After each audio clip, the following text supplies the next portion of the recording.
If you're having problems with your credit sweep and removing your charge-offs, collections, foreclosures, late payments, or anything that you have on your credit report, then this is the video that you want to watch, because today I'm giving you a compilation of different dispute tactics that you can use for factual-based disputes with a credit sweep that'll take your dispute letters from squirt guns all the way over to cannons. And we're going to start that in just a moment. Now, as a side note, if this is something that you would rather see if I can do for you, then very simply head over to my740.com, schedule a call with me, and I will see if I can help. But right now, we're going to get right into it. If I click on this one right here with the date last active, first we're going to look at the dates. We have December 2018, September 2019, and April 2019. Obviously, those are not the same dates, right? So here's the thing. You'll first want to dispute the date last active in this account, and this is because it stipulates when the account will naturally fall off the credit report. So just imagine this. The original year was 2010. That would mean that the account would naturally fall off in 2017, right?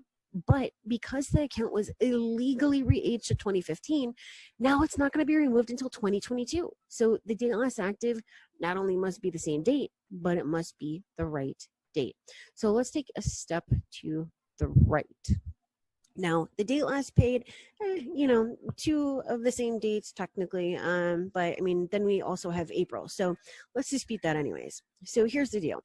And this is just for the purposes of understanding why we are using this. And it literally flows from one step to another.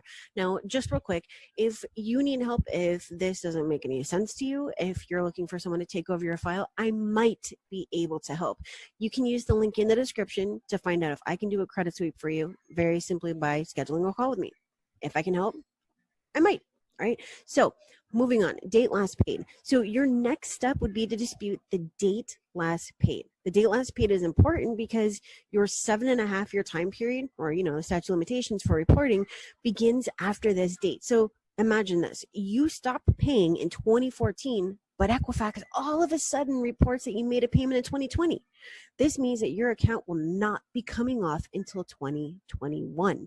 And instead of coming off, will not come off until 2027 instead of 2021. All right. So that is the entire point behind this, that these dates are on there for a reason and they mean something. Okay. One will naturally stipulate when that count comes off, and the other will stipulate when the actual date last active is the beginning date, right? So if we go over to payment history, that's going to be the next one. And that's all the way to the right. So why is the payment history important, you ask? Well, that's because it directly influences the date last active and the date last paid, right? So imagine for a second that your payment history should report that your account was 180 days late, but charged off the next month. And instead, it shows consistently 180 days late without having been charged off. So 180 days late, 180 days late, 180 days late, so on and so forth. This would mean that the account would continue to remain active on your credit report, and that the date last active would move by 1 month each and every month. Obviously, that's not correct, right? So as you can see, if the payment history is not correct, then the date last paid is not correct, and then the date last active is not correct. And that obviously means that your entire reporting is not going to be correct. Now, as you can see, there's also a violation in here in the payment history. So let's click on that, the leftmost question mark. Activity. So the activity after the close date is one of the most frequent violations that I see, and it's actually something that occurs on the bureau's end and not the creditors. So they continue to report the unpaid charge off as late or charged off because no payment has been received. This account would only be reported accurately if it stated charged off with no further activity, not late, not charged off, just nothing. So by reporting on there, it's a violation for continuously reporting activity after the close date. And you can take the close date as being the charge-off date. You don't have to specifically know it, but if it looks like this, then that's incorrect, okay? And then lastly, we have the notice of dispute. So the notice of dispute is required, and you're gonna hear me all the time talking about this. The notice of dispute is required to report within 30 days of receiving the first dispute letter, right? So you write a letter, they receive it, your time starts, 30 days. You'll find it in the comment section of the account, and if this notice is not there, by the 30th day after they received your letter, this account is reported in violation of Section 623, or if it's a collector, it's 80, I believe it's 807. So this notice will reflect something to the effect of disputed by consumer. So if we look at this account, we see in the comment section on the leftmost, which is TransUnion, charged off as bad debt, dispute resolved, reported by grantor. The middle one, account was in dispute, now resolved, reported by subscriber. Unpaid balance reported as a loss by the credit grantor. Charged off account, accounts closed by credit grantor. As you can see, it doesn't say anything about a dispute. However, TransUnion and Experian do. So that would mean that Equifax is reporting this account in violation because they did not enter the required notice of dispute. That makes sense? So you can use the notice of dispute on round, let's just say 3. I mean, you can use it on round 2, but I really wouldn't. I mean, I would say that's all round 3. I would do blatant inaccuracies, date last active, date last paid, or notice of dispute, and then which of the two you did not use on round 4. Okay, so I hope this clarified a little bit more about the whole dispute flow and why these are important, why they are the most important besides blatant inaccuracies, and why you should be using them. All right, these are the things that are in the topmost section of the pyramid. And when I say pyramid, I'm talking about there's only 3 sections. The top is the stuff that you should be using that are going to get you the best results. The middle section of the pyramid is all the crap that's like term, status, blah, blah, blah.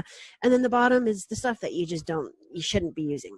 Let's just use a collection, third party, medical, utility, apartment. Most apartments, some of them are debt buyers. So we're going to start with collections. And this does cover, like I said, also medical. All right, so we have right here, you can see bureau and collector. We have 2 different ways of disputing this. As you can see, under collector, I only have VOD series, okay? There's a reason for this. The validation of debt is the only way that I dispute directly with the collector, okay? So there's no other way that I recommend to dispute directly with the collector, and you're also gonna wanna check out the statute of limitations and all that kind of stuff, but just to be kind of general about it, I only recommend disputing directly with the collector if you're using validation of debt. So let's jump right over to bureau. Okay, so with the bureaus, I dispute first unknown, then we would go failure to verify, then collector didn't validate, and each of these has their own letter, okay? And this kind of goes along with the domino effect for disputing video if you go back through my YouTube videos, all right? Collector didn't validate, you don't have any proof, so you need to remove it. And then now it says follow charge off. What that means is, and as you can see, it connects somewhere, right? Follow charge off means if this does not work, going unknown, failure to validate or verify, collected and validate, no proof. Now you can jump down and go to charge off, and you can follow exactly what it says for the bureaus, okay? Now, if you take a look, we're just gonna go over this part of the charge off real quick. If you take a look right here, it says not recommended. And I purposely put this here because I want you to see the right way to do it, which is using this, and the wrong way to do it, which is using all of this. So let's go over the wrong way to do it first. And let me just pause right there. If you don't know how to do this and you don't understand how to use factual disputes, or you don't understand how to use dispute reasons, or you don't understand the domino effect, or you don't understand, the pyramid method, then please, please, please first study it and practice and get to understanding it before you use it, because the longer you dispute, the harder it is to remove. All right, jumping right back into here. What I do not recommend, what I don't want to see, and what I am seeing is that you guys are disputing the balance, then the past due, then the high balance, then the open date, then the late payments, and then the status, account status, payment status, comments, and then the other account details, okay? No, that is not the way that you want to do it. That's not the way. All right, and we're going to jump back over to the right way to do this in just a moment. So let's go jump over to bankruptcy. So for a bankruptcy, it's actually really, really simple. You're only going to dispute the court name and the filing date. That is the way that I remove bankruptcies, going after the inaccuracies with the court name and filing date. Now, obviously, I could have put 5 other things on here. The fact that they didn't, correct or remove it pursuant to FCRA regulations and so on and so forth. And the same thing for the filing date, and then going to the CFPB and proving that there's violations and all that stuff. But as a professional, as a grown-ass adult, you would already know that you can do those things. So I don't need to put stuff on there that doesn't belong on there. All right. Now, every single bankruptcy that I've ever removed followed this pattern. Now, I should have put not recommended on here. It is not recommended because this is a credit sweep. This is not credit repair. We're not taking the long way around this. We're not looking for temporary deletions. It is not recommended, just as this stuff is not recommended, to go first to the court and then get the proof that they don't verify with the bureaus and blah, blah, blah, blah, blah. You are wasting your time. We don't have time to waste, okay? All right, so let's jump over to judgments and tax liens because we just went over other public records. Okay, so as you can see, this is a little bit similar. All right, court name, filing date, balance, method of verification request with proof of inaccuracy, and then CFPB complaint, because now we've already disputed all of the factual inaccuracies, right? Every single tax lien, every single judgment that I've ever removed over the past 10 plus years has been by following this, okay? And there's only been like 20% of or less of tax liens or judgments that I haven't been able to remove. And the reasons were not because of something that I did. It was because of the actual client doing stupid stuff and doing stuff that they weren't telling me. All right. So this stuff works. I prove it to you all the time. I show you and I post things and I post the results and the score increases and all of that. So this works. You have to figure out how to do this and you have to practice it. All right. Now, let's jump into debt buyer. What's a debt buyer? A debt buyer would be like portfolio recovery, Midland, Calvary, so on and so forth, right? They go and they purchase the debt. Sometimes they're called, debt junk buyers, whatever. But they purchased the debt, let's just say from Capital One, right? You didn't pay Capital One, they sold it to portfolio, and now portfolio can collect on 100%. Okay, so this is also going to go over into charge-offs. So first, we dispute the violations. Late payment on a collection. Hello, it is already late by default. It cannot have a late payment on it. And guess what? It also can't have a past due because guess what? By default, it is past due. All right. So if disputing those two violations does not work, guess what? It goes over to charge offs. All right. So you're going to understand how that works in just one segundo. All right, so let's go to late payments. And when I say late payments, I'm talking about just correcting it. All right, we have two methods here: disputing with the bureaus and then disputing with the creditor. All right, let's start with creditor. I do not recommend doing a goodwill letter unless directly notified by the creditor that they'll correct if one is received. Otherwise, dispute directly with the credit bureaus. And you've heard me say this before, but if you haven't, if this is the first video you are watching of mine, then first of all, welcome. Second, don't do this because in the goodwill, you are saying, oh, I'm so sorry. I lost my job. My house blew up. My car blew up. I didn't have money. I didn't feel like paying. And, can you please forgive me? Thanks, John. Dude, you just legally verified that you were late. Okay, so now what's your next step? Your next step is to reach out to the bureaus and say, I wasn't late on X date. Remove this because you can't legally verify it. And guess what? There goes your letter. There goes your goodwill letter saying, oh, yeah, my name is John and my house blew up and I was late on X date, but I really need your help and please forgive me and please remove this. So when they don't do it, because they're not going to, especially right now with everything that's going on and how tight the restrictions are, now, because you legally verified it, you're not going to be able to get it off using this method, and this is the method that works, okay? So scratch all that, don't use the goodwill, go directly to the bureaus, and you're going to say, I wasn't late on date. And you're going to start with the oldest. Then I wasn't late on date. That's going to be the second oldest. Then I wasn't late on date. Third oldest. Then you can go to method of verification, or you can actually come up here and you can dispute the oldest and newest, or you can go, this is just a comment, lates can be removed because the only way to legally verify it is for the creditor to provide a copy of their own bank statement proving when the payment was received. And there's a typo, but it's supposed to say they won't ever do that, or it won't ever happen. All right. So after you do a method of verification, to avoid the account closure, you don't want to push this. However, if the account is closed, you can continue forward with the CFPB complaints and further request they get the account updated because, like I said, legally, they're not going to be able to prove that the account was late. All right. So you need to push kindly, and you need to keep in mind that if you want to keep this on your credit report, you need to word this very, very carefully. All right. You can jump all over. You can jump all over. I wasn't 30 days late here. I wasn't 60 days late here. The three bureaus, blah, blah, blah. This is inconsistent and inaccurate, yada, yada, yada. Right. But you can never use the same late payment more than one time. So you can't say June 2015 and then again June 2015. But you can say June 2015, I wasn't late, but then on another round, like 3 rounds later, you can use June 2015 to prove that all three bureaus are reporting something totally different, right? Okay, so that's that in a nutshell. Let's move on to deleting the entire account that has late payments. Because if you go back a couple of videos, I was explaining to you how to do or how to deal with late payments, right? And if you have more than 3 late payments back to back, you cannot correct it. You have to remove it. And in that video, I explain not only why, but how, okay? So that's why you're seeing on here, late payments, delete, see charge off. So now let's travel over to charge offs and you're going to see all these different things that connect, right?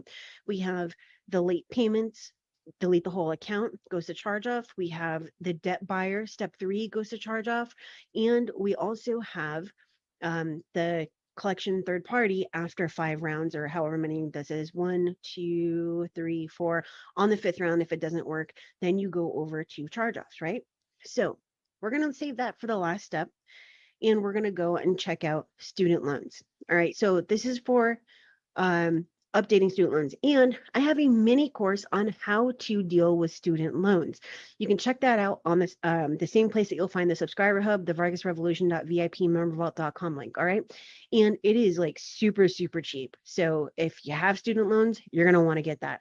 So anyways, updating student loans. So cannot report, and yes, I see another typo there, 90-day late without prior late payments, 30, 60, 90. That is just kind of how it goes, 30, 60, 90. There can't be a 90-day late payment unless there's a 60. There can't be a 60 unless there's a 30, okay? Like, hello, very straightforward, all right? So a reason for this is I wasn't late on date, remove all inaccurate and unverified late payments if using that 90-day late thing doesn't really work, right?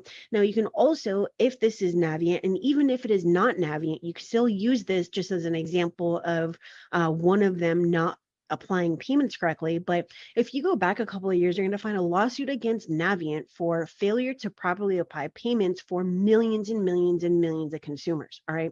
So yes, this actually happens. And you are not the only one. There's millions of other people that this actually happened to legitimately. All right. So you can go after the late payments or you can use things like lawsuits. And this is one of the reasons why you need to research and understand how this stuff works and what goes on in the financial industry and use it to your advantage. All right. So did we go over everything except for charge-offs? Let's just zoom out real quick and find out.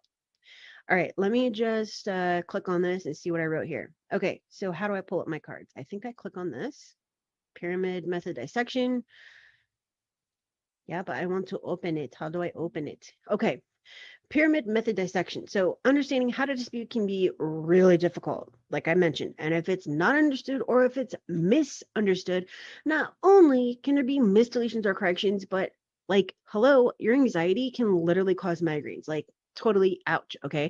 And I can attest to that because I get migraines and I'm like super anxious all the time because this really bothers me if I can't get something removed or it's taking too long or like I'm just not understanding something or how to use it or how to apply to it or, whatever, right?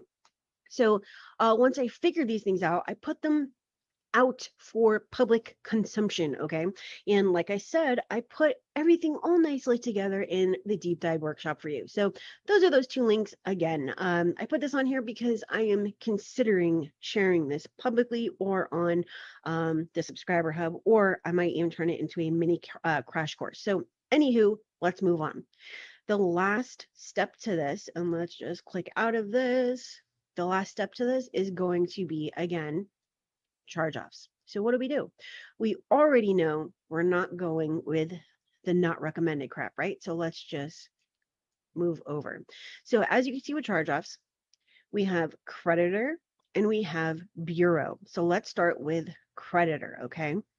And you're only going to want to do this if, meaning dispute directly with the creditor, only if it's outside the statute of limitations for them suing you, and only if an actual inaccuracy or violation happened that can be proven. And I should have put proven in caps, okay? You can send a, did you receive my request letter, with a copy of letter 1 after you send out letter 1. And after that, you can do a CFPB complaint because there's only so much you can do directly with the creditor, right? And you can also demand for correction of the account or deletion of the account and send a copy of the CFPB complaint as another round to the creditor, okay? So if your question is, well, what do I send out on round 1? Then you really want to brush up on how to dispute, because this is something really basic. A direct to creditor dispute is using a section 623 original creditor letter. That is the only type of letter that you should be sending to the creditor, and it only occurs after number 1, you have already disputed with the bureaus because you don't want to give up your rights under section 623, or number 2, or excuse me, and number 2, it's only outside the statute of limitations, and that there's an actual inaccuracy or a violation that can be proven, okay? So now to my favorite part, dealing with the bureaus. All right, so we're going to pretend like we already, let's just cut all this out here. Okay, here we go. Now, I wrote it this way without solid lines because it all depends on the inaccuracies and violations that you find on your account, okay? So that's why things can change, because you're not always going to start at point 1. You can sometimes start at point 5, or you can not start at point 5 at all. You can start at point like 10, or whatever, right? It's all because of the information that is reported on your credit report. So this is not always going to be the same. I don't always start with date last active. Sometimes I start with date of first delinquency. Sometimes I start with the high balance. Sometimes I go, straight over to past due. Sometimes I go after the fact that they didn't report the account was, transferred or sold. Sometimes I start with double jeopardy. Like, it just all depends on your credit report. So that's the super important part of understanding what your accounts should and should not look like. Because once you understand what they should and should not look like, you will have absolutely no problem getting your deletions, because then you'll be able to craft your actual dispute reasons, right? So anyways, let's just assume that our inaccuracies gave us the information that we'd be able to start with this flow. So we have date last active, date last paid, notice of dispute, and that means the missing notice of dispute, which is a violation of under section 623, and then first date of delinquency, and then we scoot off over to the left. We can also go to date last reported, which means that when they update the account to be verified, they're supposed to also update the date last reported or the date last updated, right, or whatever.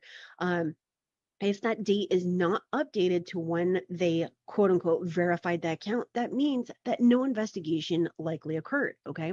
And we already know, just between me and you and like millions of other consumers, we know that there's no actual investigation. All right. So now this comes back into the flow, activity after the close date, right? Now, under first date of delinquency, we also can dispute the late payment history. We can dispute the inconsistency between the bureaus. We can proof that X payments were made on time.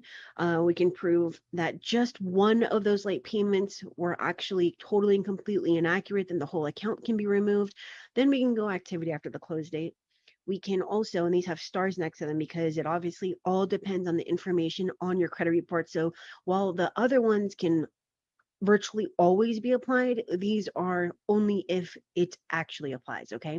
So high balance is lower than the balance, and that's a violation because high balance means the highest balance that the account has ever had.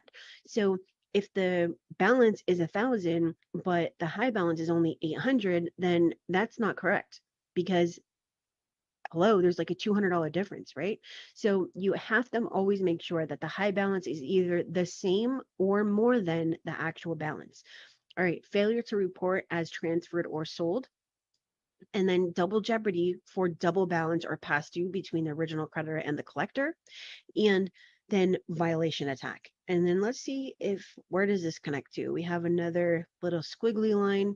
Okay. And then now let's say that you went through all this whole shebang and the 17 other elements. The account is still there. You don't know what to do.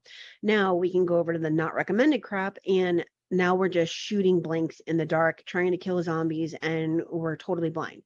That is what would happen if you went all the way here. And then CFPB complaints are actually going to happen all the way at the end of this, okay? And remember, these can be all valid, ways to remove that account, but it's not recommended because all of these that we just went over are way, way, way more important and have more impact on the actual account and the ability to remove the account than any of these, okay? You always want to start with your blatant inaccuracies. So we're looking at this very top part right here. Look at the balance. Look at the past due. Look, is the account closed? Is it a charge off?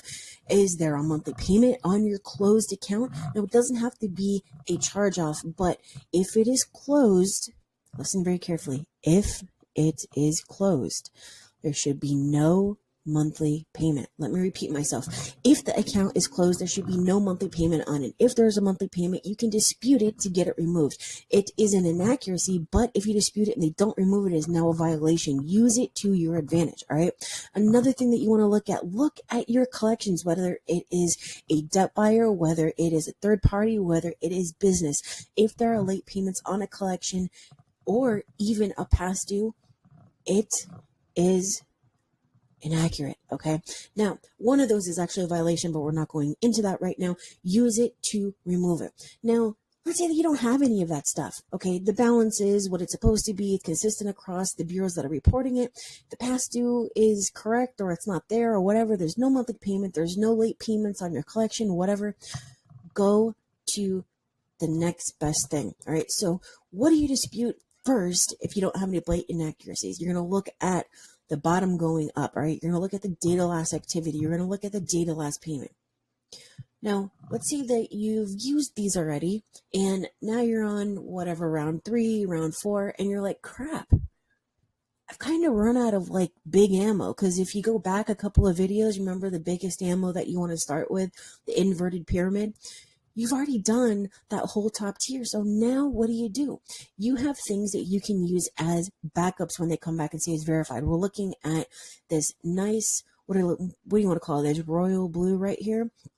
So we're looking at the royal blue. What to use as a backup if it comes back as verified, all right? You have the option of using a new and relevant dispute reason, or you can use violations, okay? Did they, after saying that it was verified, update the status update date or the date last reported? If not, that's a violation.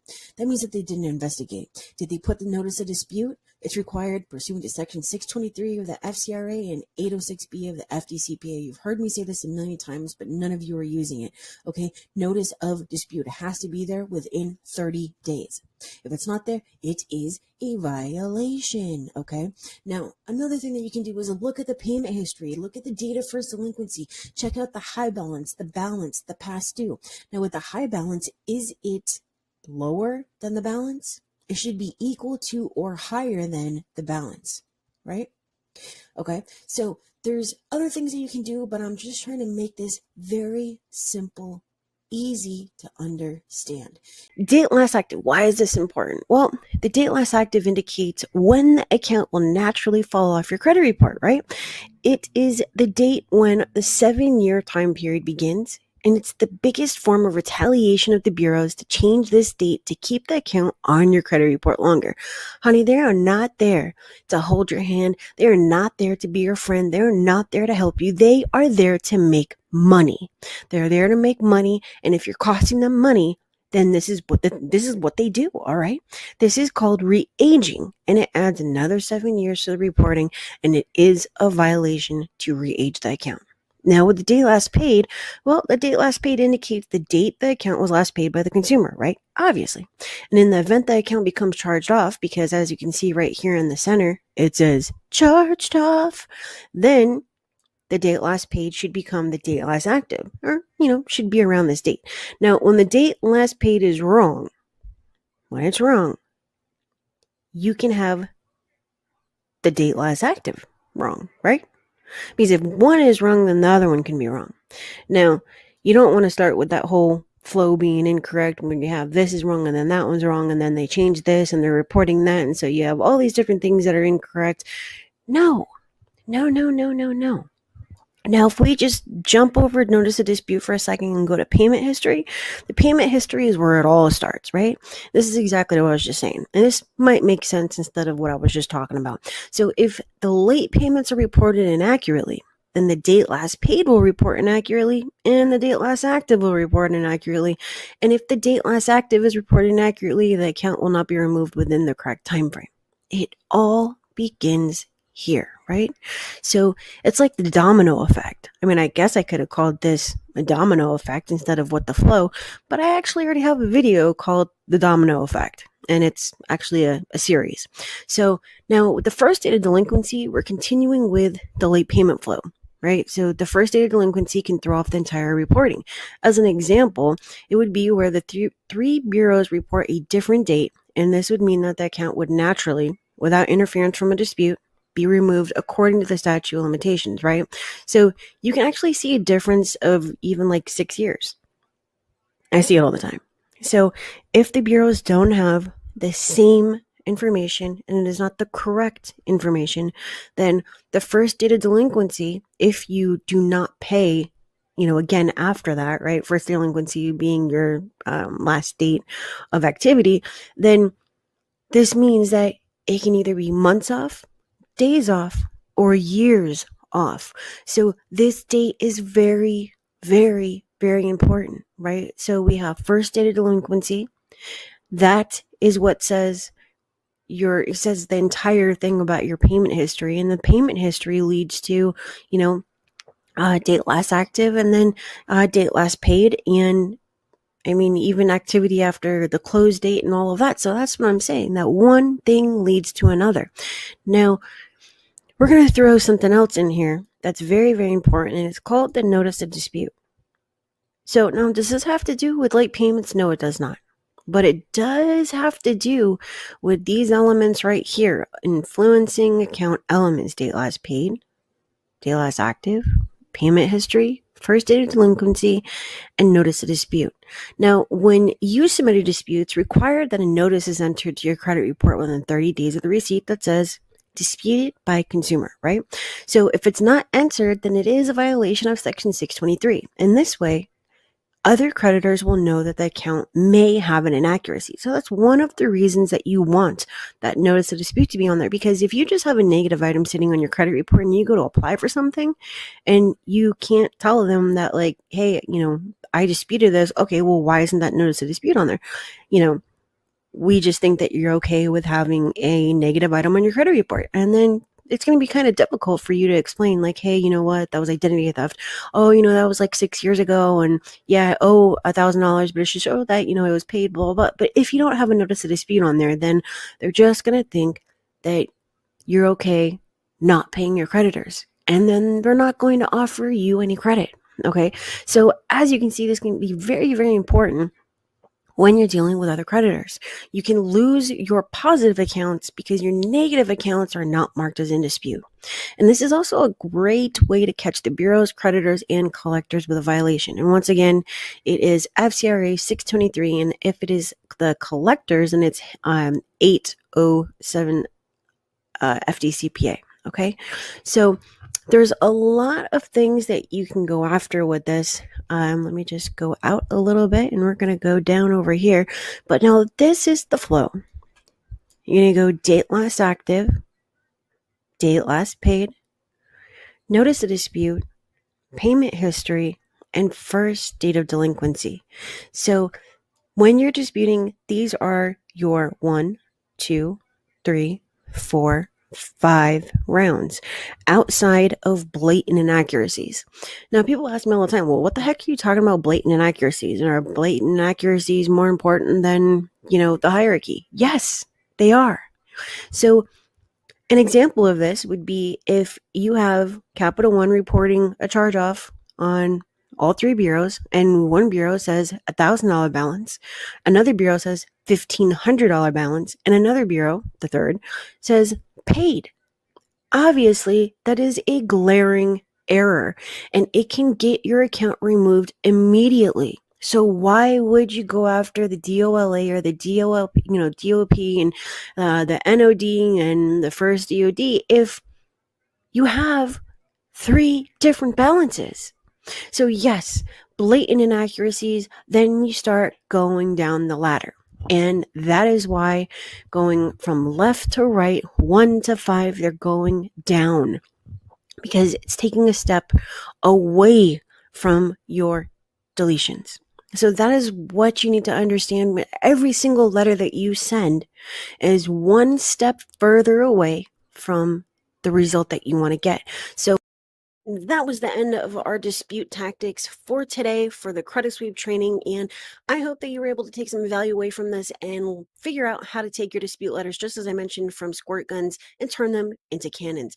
Now, if you have any questions, post them in the comments. I will be catching up on my comments this weekend, and I hope you have a wonderful day. Have a great weekend, and let me know